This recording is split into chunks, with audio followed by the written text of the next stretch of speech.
Welcome back to What's New. Some people have a way of taking a challenge and turning it into a platform to help others. And right here in Cleveland, there's a small movement that is making a big impact on our community. I want to introduce you to one very inspiring local barber who uses his own difficult past in order to help others.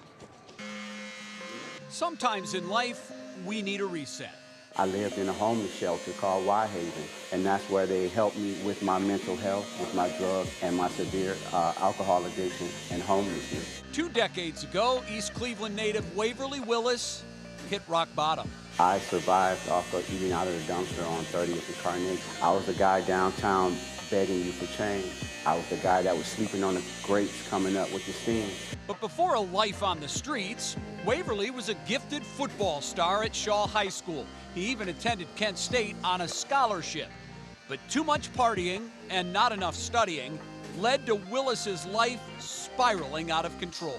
I've known Waverly since 1992. He was a college student, he having a good time. Then I known him when he was down. It's just a testimony to what, belief in yourself, seeking the guidance of a higher power, and just making up your mind that you're gonna do better. Eric Hills is Waverly's lifelong friend. He's been there for the good and bad, and now he watches in awe as Waverly uses his story as a cautionary tale for others in the community in need of help. He just has a heart for the community, trying to help anybody he can, as far as trying to help people get a job referral or whatever resources they need. He just gives, all the time. That's what they say, if you stay ready, you ain't gotta get ready. After becoming sober, Waverly went to barber school. He now owns Urban Cuts Barber Shop, where he gives haircuts, but more importantly, life advice to anyone who will listen. When I first got into recovery, I used to be ashamed of it, but after I started being encouraged to share my story, I noticed that people would start to open up, and a high percentage of them have been going through the same thing or something very similar. But what started as one-on-one talks about life during haircuts has evolved into something much bigger. We never promise to have solutions for anybody's issues or problems. What we do promise is a non-judgmental ear.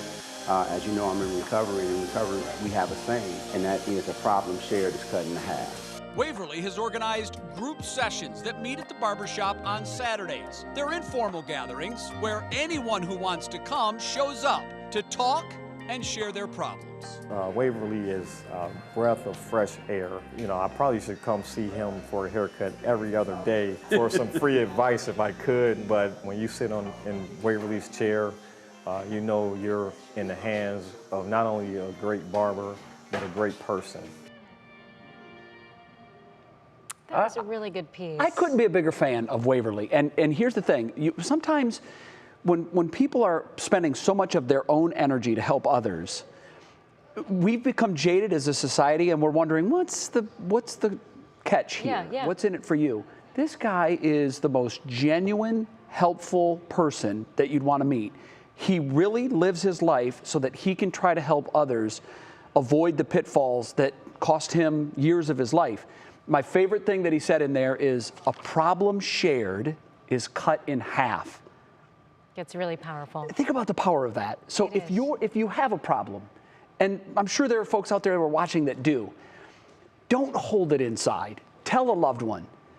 Tell a stranger. Tell anyone that you think might help you, like Waverly.